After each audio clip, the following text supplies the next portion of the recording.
यदि आप यहाँ ध्यान दें तो पूरी एंट्री करते समय कहीं भी डेट के लिए नहीं रुका गया। इसका कारण कॉन्फ़िगरेशन में सेटिंग से है। आप यदि F12 पे कॉन्फ़िगर बटन पे क्लिक करें, skip date field in create mode, faster entry के लिए डेट फील्ड को स्किप कर दिया जाता है। यदि मैं यहाँ नो कर दूं तो अब की बार नेक्स्ट टाइम जब एंटर करेंगे तो आपसे डेट जरूर पूछी जाएगी। अभी मैं यहाँ नो करके इसे एंटर कर देता हूँ। बाकी ऑप्शन बिल्कुल वैसे ही हैं अभी। तो इस तरह से मैं यहाँ एंटर करके फिर से पूरा वाउचर सेलेक्ट कर लेता हूँ और जैसे ही यस करता हूँ मेरी वाउचर एंट्री कंप्लीट हो जाती है। यहाँ आप ध्यान दें तो परचेज नंबर 2 यानी कि खुद ही वाउचर का जो नंबर है वो बदल गया है। इसी के साथ यहाँ डेट फील्ड फिर से सिलेक्ट हो गई है। आप डायरेक्ट यहाँ डेट चेंज कर सकते हैं। हमारी जो नेक्स्ट एंट्री है वो 2/4/2010 के अंतर्गत ही है। Purchasing goods cash for a value of 8,000, 8,000 रुपए की हमने परचेज की है और वो परचेज कैश परचेज है। ये एंट्री हमें परचेज अकाउंट में फिर से डालनी है। इसके लिए मैं फिर से परचेज नंबर 2 जो वाउचर नंबर है इसके पश्चात एंट्री, क्योंकि डेट मेरे पास सेम है तो अभी मैं डेट में चेंजेस नहीं करता, रेफरेंस में यहां से चेंज कर लेता हूं।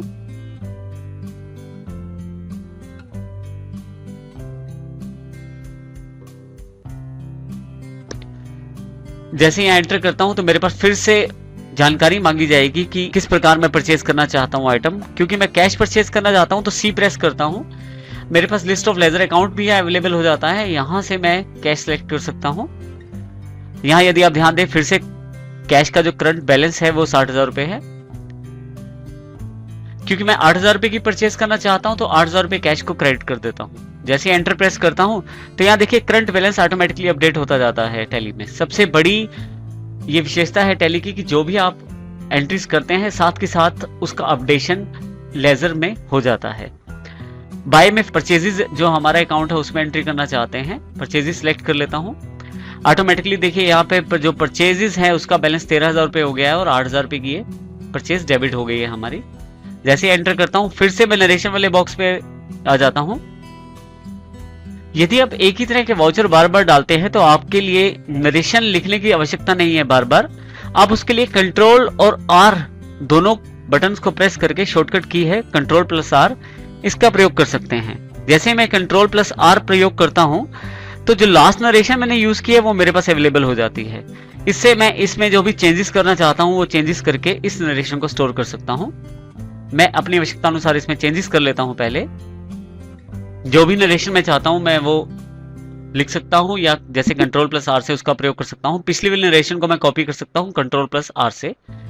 जैसे मैं एंटर करता हूं फिर से एक्सेप्टेंस का मैसेज है। जैसे ही यहां मैं यस करता हूं मेरा ये वाउचर क्रिएट हो जाता है।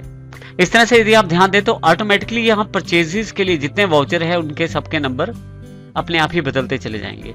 नेक्स्ट ट्रांजैक्शन जो हमारी है उसमें हमने अपनी गुड्स को बेचा है धर्मवीर एंड कंपनी को, जो हमारे डेटर्स है और जो गुड्स बेची गई हैं उनकी वैल्यू है 10,000 रुपए। ये ट्रांजैक्शन 5/4/2010 की है। तो ये ट्रांजैक्शन स्टोर करने के लिए हमें सेल वाउचर का इस्तेमाल करना पड़ेगा। यहाँ आप यदि ध्यान दें सेल्स वाउचर मेरे पास सिलेक्ट है ऑलरेडी। आप चाहे तो इसको F8 प्रेस करके या बटन टूल बार पे सेल्स पे क्लिक करें तो भी आपके पास सेल्स वाउचर अवेलेबल हो जाएगा। देखिए यहाँ सबसे पहले है हमारे पास डेट। जो डेट है वाउचर की वो 5 तारीख है। तो सबसे पहले मैं उसको 5 तारीख करता हूँ डेट को। इसके पश्चात जैसे ही मैं एंटर करता हूँ मेरे पास रेफरेंस पूछी जाती है। तो जो भी रेफरेंस में देना चाहता हूँ वो यहाँ देता हूँ।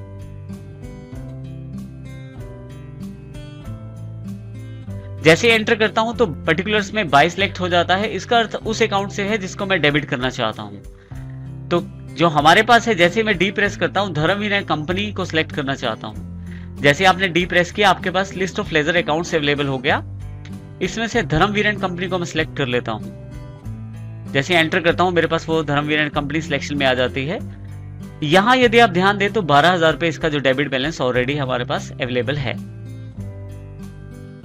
हमने जैसे गुड्स सोल्ड आउट की हैं वो 10,000 रुपए की हैं। तो आप डेबिट में 10,000 रुपए कर देते हैं। जैसे एंटर करते हैं आपके पास मेथड ऑफ एडजस्टमेंट पूछा जाता है। अभी मैं न्यू रेफरेंस पे सिलेक्शन कर लेता हूं। उसके पश्चात ड्यू डेट और क्रेडिट डेट को खाली छोड़ देता हूं। अमाउंट जो है सेम खुद ब खुद टैली ने पिक कर लिया है। जैसे एंटर करता हूं मैं 2 के पास आ जाता हूं। 2 में मैं उस दूसरे अकाउंट को दे सकता हूं जिस अकाउंट के साथ मुझे ट्रांजेक्शन करनी है। दूसरा अकाउंट मेरे पास सेल्स का है, तो जैसे ही मैं सिलेक्ट एस दबाता हूं मेरे पास लिस्ट ऑफ लेजर अकाउंट में सेल्स अवेलेबल हो जाता है। यहाँ इसे मैं एंटर करके सिलेक्ट कर लेता हूँ अकाउंट को। देखिए क्रेडिट में खुद ही अमाउंट 10,000 रुपये आ गई है। फिर से मैं एंटर प्रेस करता हूँ, मेरे पास नरेशन अवेलेबल है, यहाँ मैं नरेशन लिख सकता हूँ। नरेशन लिख के हटते हैं, हम एंटर प्रेस करें, देखिए एक्सेप्टेंस का जो मैसेज है वो आ जाएगा। जैसे ही मैं यस करता हूँ मेरे पास सेल्स का वाउचर एंटर हो जाएगा।